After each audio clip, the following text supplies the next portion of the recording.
So I'm currently at the Wright Dam, busy with a road trip with my youngest daughter, and we're on the way to Port Elizabeth for a water polo tournament.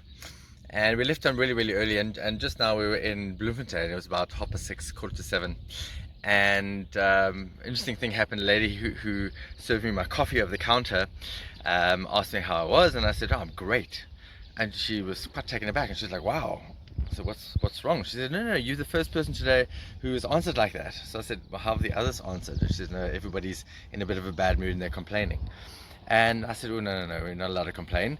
And she said, yes, of course we are. We're human. We're allowed to complain. And that got me thinking about complaining.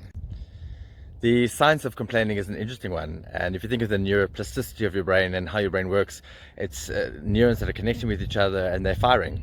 And what happens when you complain is obviously neurons have to connect with each other and they fire.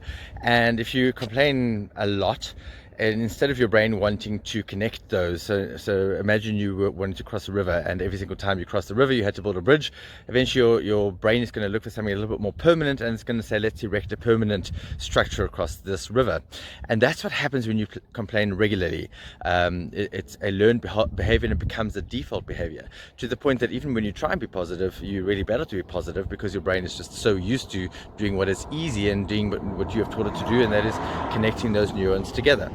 So that's the first thing about complaining. The second thing is that complaining is actually really bad for you, and I'll tell you why. When we complain, because it's a negative response, our brain secretes cortisol, and cortisol puts you into flight or fight response, and that's what removes energy from all the things that aren't essential functions of your body, and you're actually making it harder for yourself to do anything really. And brain is a very negative response towards that. And then there's a third element to this, and that is that we mirror. We automatically, as human beings, we mirror one another. So as soon as somebody complains to you, you will automatically seek something to complain about yourself. It's what we do. We mirror the other person. And so think about it as secondhand smoke. You wouldn't sit, if somebody's smoking next to you and you're a non-smoker, you would pretty much get up and move somewhere else, because the smoke is, you don't enjoy it and it's bad for you, so you're inhaling secondary smoke. But you don't actually have to be smoking to be inhaling the smoke. And it's the same thing with negative people.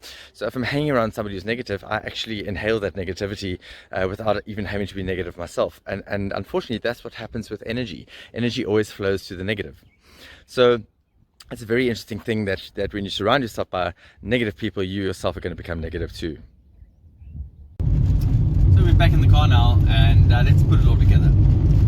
So we know that complaining is bad for you. We know that the more you complain, the more you're going to complain, the more you're going to attract things to complain about. So how do we combat this? Because all of us, it is natural that we experience negative things in our lives. And how do we respond? So in my mind, I think you need to divide them into two groups. What are the things that you can do something about, change, and what are the things that you can't do anything about? You can't change them at all. So let's look at the first thing, and that is the things that you can't do anything about.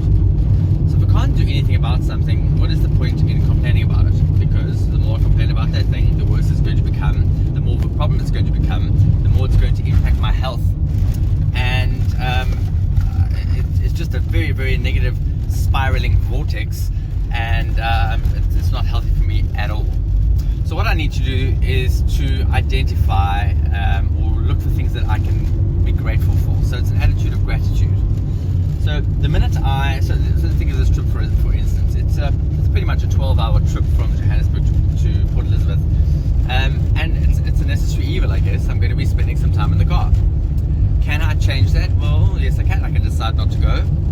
I can decide not to put my two puppies in the car, my younger daughter who's holding the phone right now, thanks Bailey, and I can fly down by myself, or it's not going to be the same sort of break or holiday, because we're not going to experience it the way we would with all the puppies and everybody, the kids and bicycles in the back of the car. Oh, it's bad here. So I have that choice, but we decide to drive. So there's a certain amount of that that's going to be negative. There's the long monotony of some of the roads going through the Karoo. It's going to be hard to be left when it was really early, because my daughter went with the school bus, the eldest, and we had to be at school at 2 o'clock this morning. So that's just what it is. But if I focus on that negativity, it's going to be an extremely long trip, and I'm not going to enjoy it at all. choose to be grateful, and there's so much to be grateful for. The fact that I have got 12 hours in a car, quality time with my youngest. We've had some amazing discussions, and we're doing I Spy and all sorts of things, and we're jamming along to some amazing tunes and playlists. We were at the Wright Dam just now, and there's some incredible scenery. There's so much to be thankful for. It's an incredible day in South Africa, and we're lucky to live in South Africa. There's tons to be grateful for, and as soon as I express that gratitude, all of a sudden there's no longer any negativity again. You attract more of what you think. So if I can fill my head with positive thoughts, the stuff that I can't change is actually not going to become an issue for me anymore. So that's the first thing. And then the second thing, what about the things that you can change? Well, in my mind, there's no use in complaining about those things. Rather, identify the actions or solutions. So become solutions driven.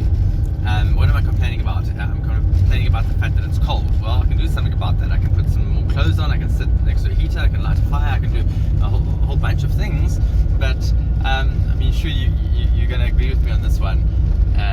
You're feeling cold, and the minute you say to somebody else, "You're really, really cold," somehow you become just that little bit colder, and it's a law of attraction.